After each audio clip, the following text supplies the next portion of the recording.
Baik, selamat siang semuanya. Selamat siang, Bu. Semangat. Selamat siang. Siang, Bu. Oke, sebelum kita mulai pembelajaran hari ini, tolong ketua pimpin doanya. Baik teman-teman, sebelum kita mulai pembelajaran, antara lagi kita berdoa sesuai dengan ajaran Nabi Muhammad. Berdoa selesai. Oke, baik, terima kasih ketua. Nah, minggu lalu materi kita tentang apa? Pengenalan sel. Iya, pengenalan sel. Anak-anakku masih adakah yang ingat tentang definisi atau pengertian dari sel itu sendiri? Oke, baik, ketua. Sel itu unit kecil dari makhluk hidup, Bu. Ya, unit kecil dari makhluk hidup. Nah, sel merupakan unit atau bagian kecil yang menyusun tubuh makhluk hidup. Nah, di mana sel ini terdiri dari berbagai macam organ yang berbeda. Bagian-bagian dari sel itu kita sebut dengan organnya, organnya. Secara umum, struktur sel terdiri dari 3 bagian besar, yaitu inti sel, sitoplasma, dan membran sel. Nah, pada pertemuan kita hari ini kita akan membahas tentang perbedaan dari sel tumbuhan dan sel hewan. Nah, jika kita melihat tentang sel tumbuhan dan sel hewan, apa yang akan kita? Dinding sel. Iya, betul. Perbedaan utama yang membedakan dari sel tumbuhan dan sel hewan adalah sel. Ini yang membuat di mana sel hewan itu lebih lembek dan tidak kaku karena tidak ada dinding sel. Nah, ini pula karena adanya dinding sel ini yang membuat tumbuhan itu kaku.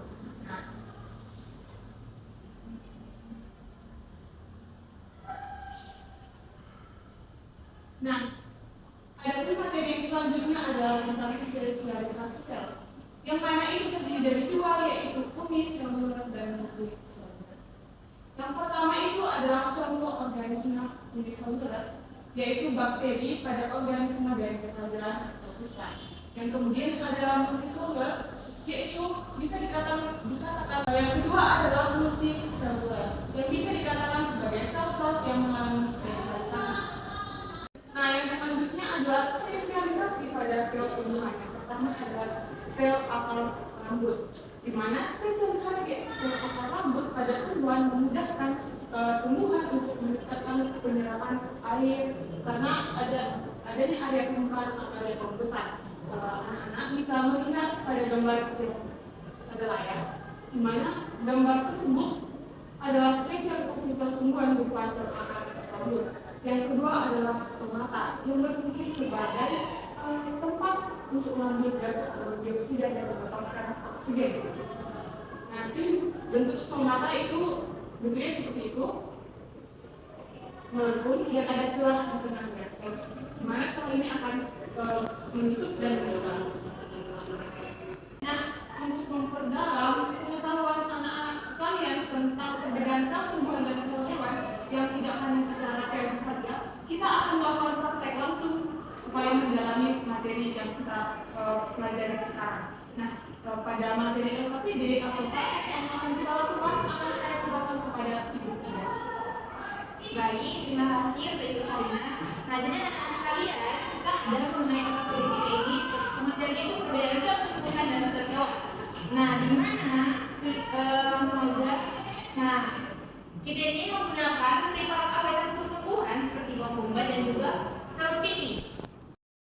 Nah, supaya anak-anak tahu semuanya gimana bentuk dari terlihatnya mikroskop itu waktu kita melakukan itu, yang melakukan praktek kita itu, bagaimana sih kita melihat sel tumbuhan ini kayak bawang ini dari mikroskop, bagaimana gambarannya.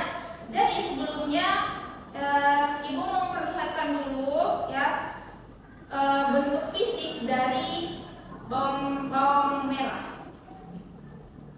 Nah, untuk perwakilan setiap kelompok mohon untuk maju mengambil sampel fisik pada mereka.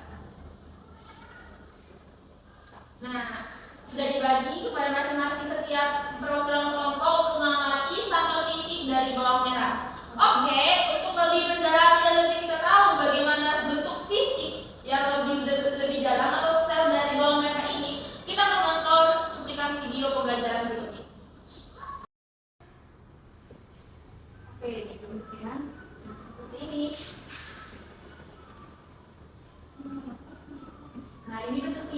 bawang merah tadi yang saya kasih ke kalian.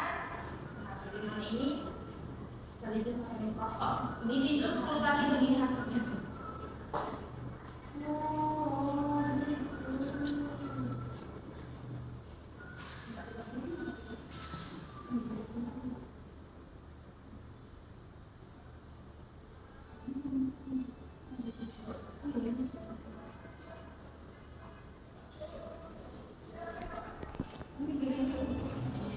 Ini bagian kulitnya ya, tapi ini belum, ini di zoom sebanyak 10 kali. Belum 10 kali.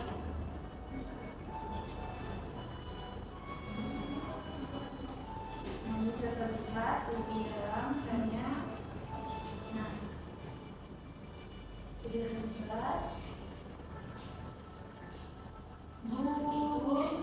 Ya, seperti itu.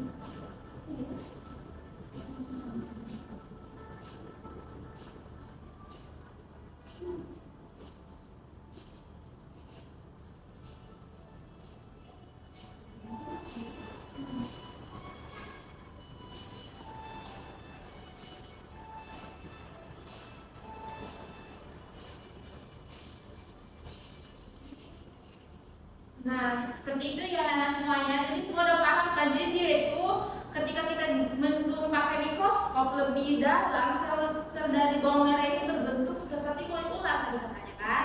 Nah, setelah itu kita bisa melihat bagaimana inti-inti dari si bawang merah itu dari dinding selnya sampai inti selnya.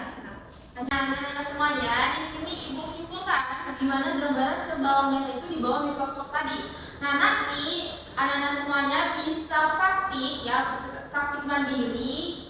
Setelah kita melihat video tadi, video pembelajaran tadi, ibu harap anak-anak semuanya bisa membedakan dan bisa mengisi bagaimana bentuk-bentuk sel itu dan bagaimana bisa melihat bagian-bagian dari sel tersebut. Nah, ini ada yang pertama itu tadi kan bentuk asli dari fisik bawang merah seperti yang sudah ibu bagikan kepada tiap masing-masing kelompok ya, itu gambarannya.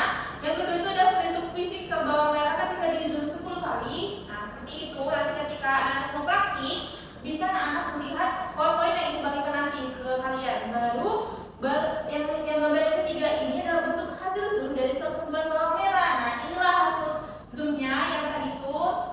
Nah, yang gambar keempat ini, yang ini itu adalah setelah lebih dekat lagi dilihat inilah bentuknya itu. Tapi ini belum bisa ya melihat bagian-bagian sel bawang merahnya.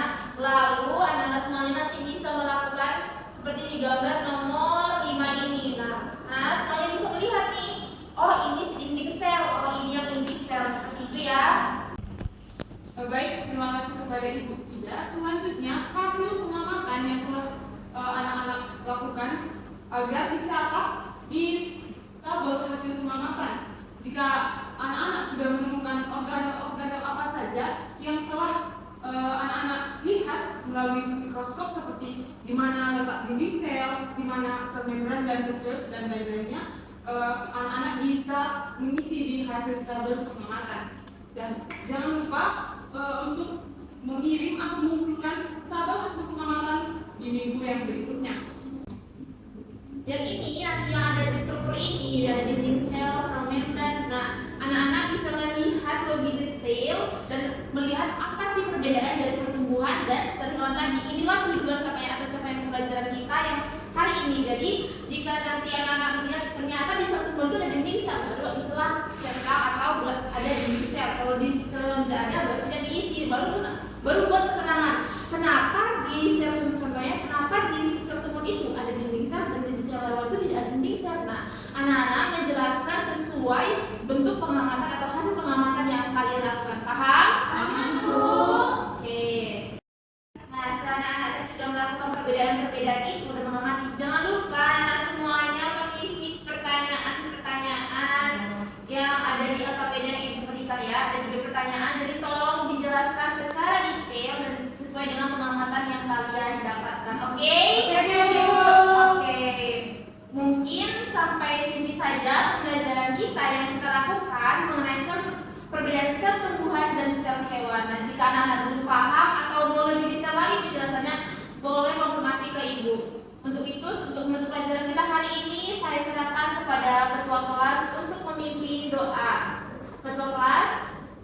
Baiklah teman-teman, sebelum kita pulang, ada baiknya kita berdoa sesuai dengan baik dan ada tak masing-masing Bapak Ibu. Berdoa dan pesan. Baik, terima kasih untuk kelas kita. Baiklah anak-anak, mungkin saja pertemuan kita bisa lakukan untuk hari ini. Sampai jumpa di pertemuan selanjutnya. Bye-bye. Dadah.